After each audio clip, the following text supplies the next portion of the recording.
अगर हम एक इन्वेस्टमेंट को सिंप्लीफाई और समराइज करें किसी बिगिनर के लिए, तो what are the different options और किधर किधर कैसे कैसे invest, like what should be my investment strategy as a beginner?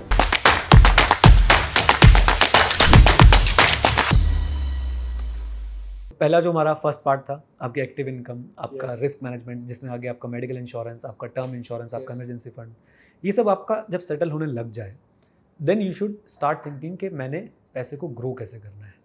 पैसे को ग्रो करने के हमारे पास कारण क्या है, रीजंस क्या है। नंबर 1, मुझे अपने लॉन्ग टर्म गोल, जैसे कि रिटायरमेंट गोल। अभी रिटायरमेंट वर्ड सुनते ही आधी जनता वीडियो छोड़ के चली जाती है। हम 20 साल के, हमें रिटायरमेंट की बात बता रहे हो, तुम ऐसे कैसे बता रहे हो? अभी बताओ, अभी कैसे होगा? मैं रिटायरमेंट की बात इसलिए बता रहा हूँ क्योंकि एक समय आएगा जब आप या तो कमा नहीं पाओगे या आपका कमाने का मन नहीं करेगा, तब आप रिलैक्स होना चाहोगे। उस समय आपके पास एक कॉर्पस होना चाहिए, एक अमाउंट होना चाहिए, जिस अमाउंट से आप आगे जो है वो पूरी ज़िंदगी जो आपकी बची है वो आप उससे निकाल सकते हो, तब भी आपका वो कॉर्पस खत्म ना हो। ठीक है, अब इन सब बातों को ध्यान में रखते हुए, और मैं ये मान रहा हूँ कि जो लोग हमें देख रहे हैं उनकी कोई ना कोई ऑक्यूपेशन है, राइट? ऑक्यूपेशन है, जैसे कि आपकी एक ऑक्यूपेशन है, मेरी एक ऑक्यूपेशन है, मैं सीए स्टूडेंट्स को पढ़ाता हूँ, आप कॉर्पोरेट ट्रेनिंग्स करते हैं, आपने बहुत सारी चीज़ें कर रखी हैं।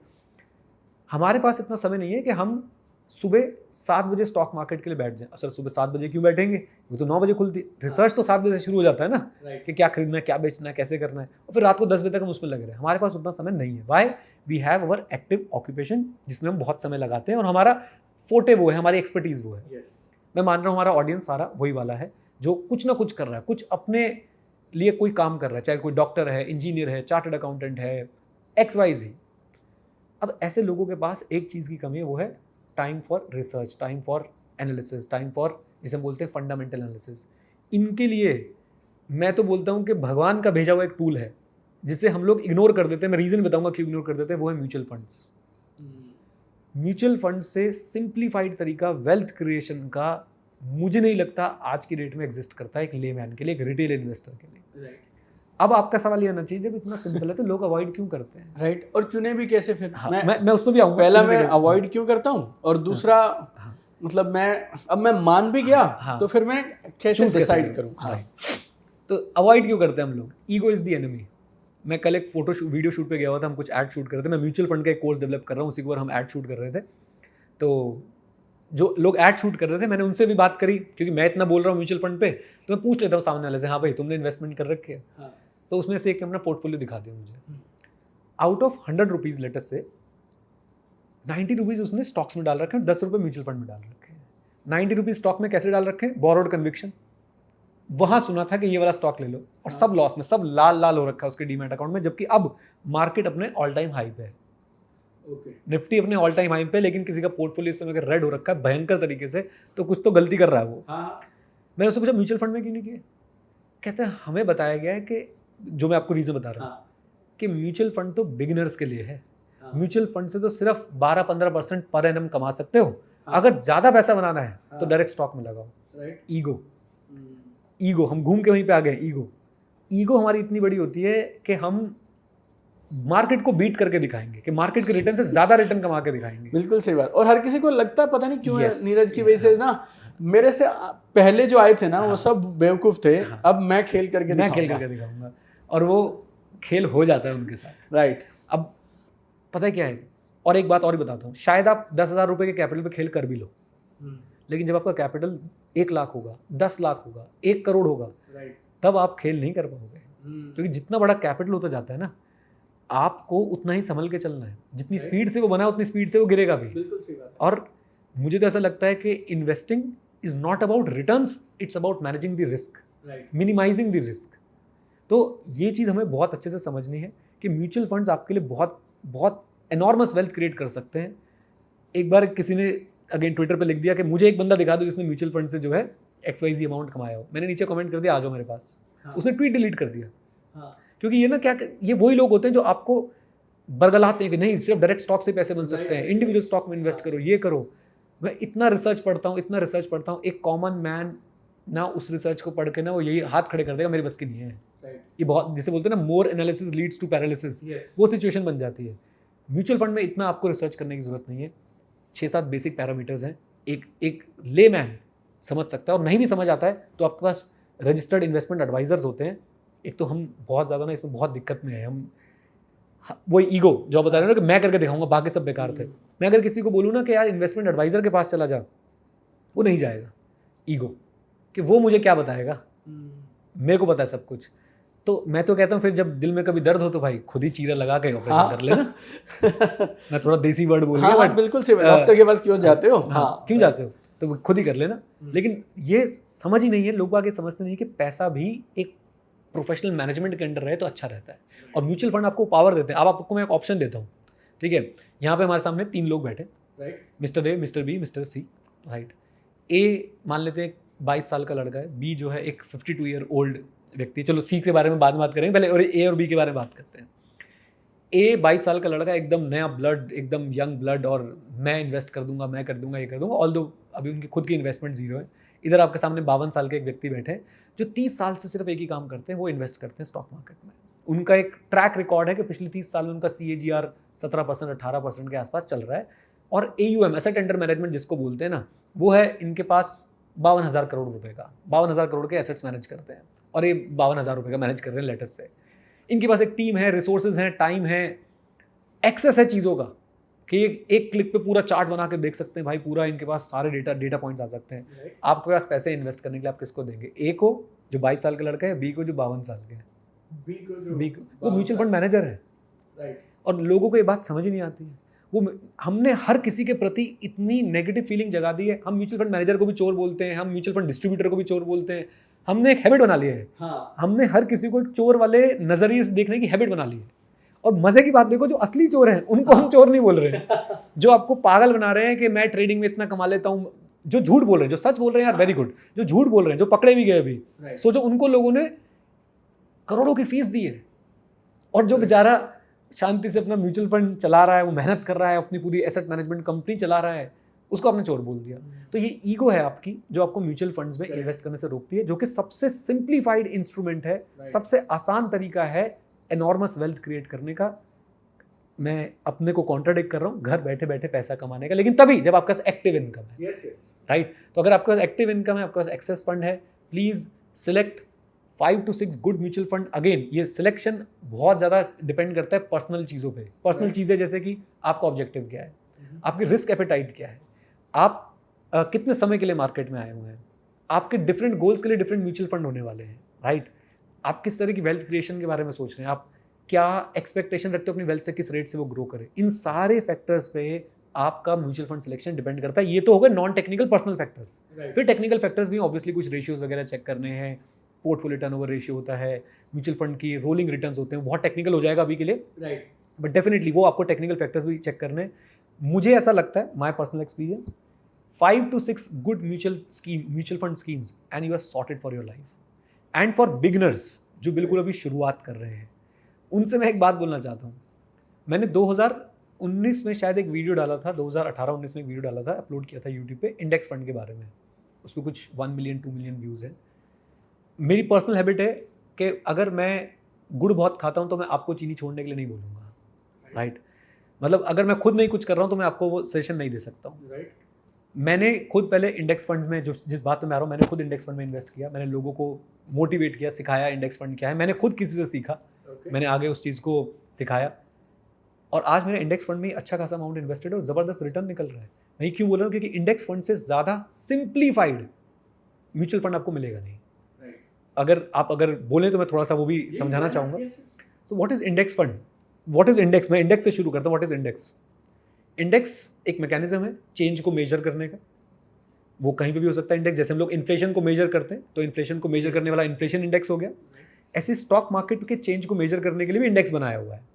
सो we have 2 major stock markets, NSE, BSE, National Stock Exchange, Bombay Stock exchange.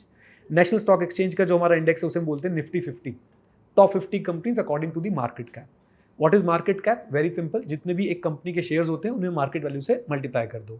किसी कंपनी के 100 शेयर्स हैं, 1000 रुपये की मार्केट वैल्यू है, तो बोलेंगे उस कंपनी की मार्केट कैप 1 लाख रुपए की है, राइट।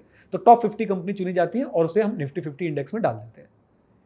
अब जब आप इंडेक्स फंड बाय करते हो ना, ऑटोमेटिकली आपका पैसा इन टॉप 50 कंपनीज में लग जाता है। एंड हिस्टोरिकली अगर मैं देखूं, हिस्टोरिकली सन 2000 से हम लोग शुरू कर लेते हैं। 2000 से लेके आज तक अगर मैं देखूं तो आपको इंडेक्स फंड ने रिटर्न दिया है अप्रॉक्सीमेटली 12 से 14% के बीच में, राइट। 12 से 14% पे अगर आप अपने पैसे को कंपाउंड करके देखेंगे ना, आप हैरान हो जाएंगे कितनी वेल्थ क्रिएट हो सकती थी। और मैं एक बहुत बड़ी स्टेटमेंट दे रहा हूँ, इंडेक्स फंड में इन्वेस्ट करना हर भारतीय का अधिकार था, अधिकार है। उसके रिटर्न्स को कमाना हमारा अधिकार है। पता है क्यों? वो रिटर्न्स हम ही जनरेट कर रहे हैं। आप पूछोगे कैसे, हम कैसे जनरेट कर रहे हैं? आप और मैं एयरटेल का फोन यूज करते हैं, यानी हम उसके कंज्यूमर हैं, हम उसकी टॉप लाइन है, हमारी से उसका बॉटम लाइन है, और bottom line is reflected in stock price. अगर मैं आपको एक सिंपल इक्वेशन दूं, किसी भी कंपनी का शेयर लॉन्ग टर्म में तभी आगे बढ़ेगा जब उस कंपनी के प्रॉफिट्स आगे बढ़ रहे हैं। लॉन्ग टर्म में, शॉर्ट टर्म में तो खबरों पे बढ़ जाता है, राइट। लॉन्ग टर्म में profit, share price will follow the profit, as simple as that, right. क्या हम लोगों ने इन टॉप 50 कंपनीज में नाम ले देता हूँ, Nestle, ITC, Reliance, HDFC bank, ICICI bank, क्या हम लोगों ने इनके बॉटम लाइन में कंट्रीब्यूट किया है किसी भी तरीके से? रोज कर रहे हैं। और सोचो हम ही इनकी बॉटम लाइन में हमारा जो पार्टिसिपेशन बनता है वो नहीं ले रहे हैं। कितनी गलत बात कर रहे हैं। एंड ये इतनी सिंप्लीफाइड चीज़ है। पहली बात तो सिंपल चीज़ें लोगों को पसंद आनी बंद हो गई है, राइट। चाहे वो खाना हो, चाहे वो पहनना हो, चाहे वो पॉडकास्ट हो, चाहे वो इन्वेस्टिंग की बातें हो, सिंपल चीज़ें लोगों को समझ आनी हो गई बंद। और जिसको समझ आ रही है वो उससे बहुत सारे पैसे कमा रहा है, बहुत एंजॉय कर रहा है इन्वेस्टिंग में, जिसको सिंपल चीज़ें समझ आ रही है। अगेन मैं इसको एक्सपेरिमेंट करता रहता हूँ। कल वही मैं सब बैठा था, वीडियो शूट हो रही थी, तो मैंने उन्हें बताया कि आप म्यूचुअल फंड में इन्वेस्ट करोगे तो अच्छा रहेगा। जो मैंने आपको बोला कि मिनिमम 5 साल के लिए आएँ, तो वो बात मैंने उनको ही बोली। कहते 5 साल के लिए आए, लेकिन मुझे अगर कल पैसे की जरूरत पड़ गई तो मैं क्या करूँगा? मैंने इसका आंसर दिया था, इमरजेंसी फंड किस लिए बनाए थे? तो people fail to create emergency fund, and because of that fear that मुझे इमरजेंसी में पैसा चाहिए होगा, तो पैसा कहाँ से आएगा, वो उसके चक्कर में पैसे को दबा दबा के रखते रहते हैं, ऐसी जगहों पर रख देते हैं जहाँ पे रिटर्न्स कम मिल रहे होते हैं, पैसा पड़े पड़े खराब हो जाता है। तो आप इस थॉट प्रोसेस को समझें कि अगर आप इमरजेंसी फंड क्रिएट कर लेंगे, you will get the courage to invest in equities, right. And coming back to the question कि mutual fund is the simplest and the best way to invest in equities. एक thought मैं देना चाहूँगा audience को, अगर वो mutual fund में invest करना चाहते हैं या स्टॉक मार्केट में इन्वेस्ट करना चाहते हैं, थिंक लाइक अ बिजनेसमैन। जब आप किसी भी कंपनी का स्टॉक खरीदते हैं ना, इसका मतलब आप उस कंपनी के बिजनेस पार्शियल बिजनेस ओनर बन रहे हो। ये थॉट प्रोसेस जब तक नहीं होगा तब तक आप लोग हमेशा शॉर्ट टर्म विजन बना के चलोगे। मैं आपसे एक बात कहता हूँ, आपने अपना जो घर लिया है, मार्केट में उसके प्राइसेस तो चेंज होते रहते हैं ना, 1-2 महीने में, कब कुछ ऊपर कभी नीचे। क्या आप रोज प्रॉपर्टी डीलर के पास जाके पूछते भाई आज कितने का हो गया? नहीं। और अगर वो बता भी दे तो क्या आप बेच दोगे? फिर कहोगे 10 दिन बाद फिर खरीद लूंगा? नेवर, बिकॉज आप उसमें ओनरशिप इंटरेस्ट रखते हो, राइट, है ना। आपका जो बिजनेस है इसकी एक वैल्यूएशन होगी, लेकिन क्या आप रोज सोचते हो कि यार आज बेच देता हूँ कल फिर खरीद लूंगा? नेवर। तो आपको पहला माइंडसेट ये बनाना है लॉन्ग टर्म इन्वेस्टिंग में, you have to think like a businessman. मैं तो बोलता हूँ अब good businessman can be a good investor and a good investor can be a good businessman. क्योंकि वो सोचेगा जब बिजनेसमैन की तरह ना, एक इन्वेस्टर जब बिजनेसमैन की तरह सोचेगा ना, तो वो लॉन्ग टर्म टिका रहेगा। लेकिन जब वो प्राइस पे सोचता है ना, उसको और कुछ दिखता ही नहीं है, वो सिर्फ प्राइस दिखता है, वो प्राइस के बेसिस पे डिसीजन लेता है, वो गलत है। सेम काम आपको म्यूचुअल फंड में करना है। Think like a businessman. आपका म्यूचुअल फंड काम कैसे करता है, बहुत अगर शॉर्ट में बताऊं तो आपके पास कुछ पैसे हैं, आपके पास नो हाउ नहीं है, आपके पास रिसर्च करने का समय नहीं है, आप जाते हो पैसे लेके एसेट मैनेजमेंट कंपनी के पास। एसेट मैनेजमेंट कंपनी की कुछ डिफरेंट स्कीम्स चल रही होती हैं, उन स्कीम्स में से आप सिलेक्ट करते हो कि मुझे स्कीम के अंदर पैसा लगाना है। आप उस स्कीम में पैसा लगाते हैं, उसका एक मैनेजर होता है, वो कुछ आगे इक्विटी शेयर्स में पैसा लगाता है। ये मैं इक्विटी म्यूचुअल फंड्स की बात कर रहा हूँ। म्यूचुअल फंड्स के थ्रू आप गोल्ड में भी पैसा लगा सकते हैं, आप डेट में भी पैसा लगा सकते हैं। हर म्यूचुअल फंड का एक अंडरलाइंग एसेट होता है, यानी म्यूचुअल फंड सिर्फ एक फ्रेम है, उसके आगे कुछ और चीज़ें जो हैं वो लगी हुई हैं, तो आपको डिसाइड करना पड़ता है। अब यहाँ पे स्कीम सिलेक्शन में अगर आप लोग अभी कंफ्यूज्ड हो कि मुझे कौन सी स्कीम में, कौन से फंड में पैसा लगाना चाहिए, at least to start your investing journey, index fund is the best. उसके बहुत सारे फायदे हैं, नुकसान भी हैं, फॉर श्योर नुकसान भी है। फ़ायदा, एक्सपेंस रेशियो बहुत कम है। Expense ratio is what you pay for your investment.